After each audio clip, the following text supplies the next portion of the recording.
तर आम्ही कामगार मैदान परळ येथे भरलेल्या फूड फेस्टिवलला गेलो होतो.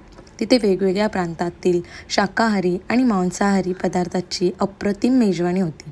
विशेष आकर्षण म्हणजे विरार वसई स्पेशल चिकन भुजिंग, हैदराबादी बिर्याणी आणि अलिबागचे खास पोपटी चिकन.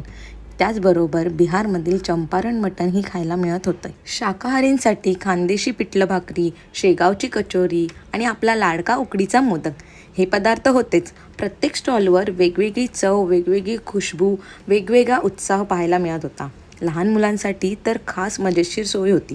विविध झोपाळे, खेळणी, छोट्या छोट्या गेम्सचे स्टॉल्स होते. मुलांची तर एकच धावपळ सुरू होती. त्यांना इतक्या आनंदात खेळताना पाहून मन अगदी भरून आलं. आणि खरं सांगायचं तर आपण आईबाबा झालो की कुठेही गेलो आणि एखादं लहान मूल दिसलं की आपल्याला लगेच आपल्या वयाची आठवण येते. मनात सतत विचार सुरू होतं, ती काय करत असेल, वाट बघत असेल का, रडत असेल का. जरी 2 क्षण बाहेर फिरायला गेलो तरी मन मात्र घरी असतं. वाटलं लवकर लवकर घरी जावं आणि तिला घ्यावं. सायुरी अजून लहान आहे, माझ्यावर जास्तच अवलंबून आहे.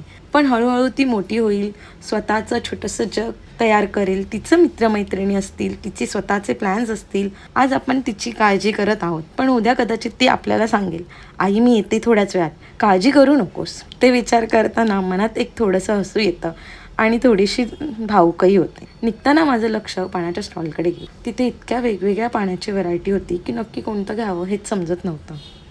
एकंदरीत आम्ही खूप मजा केली आणि मनात एकच विचार आला, सायरी थोडी मोठी झाली की तिलाही नक्की अशा फेस्टिवल्सना घेऊन येईन. तिच्यासोबत हीच मजा पुन्हा पुन्हा अनुभवेन.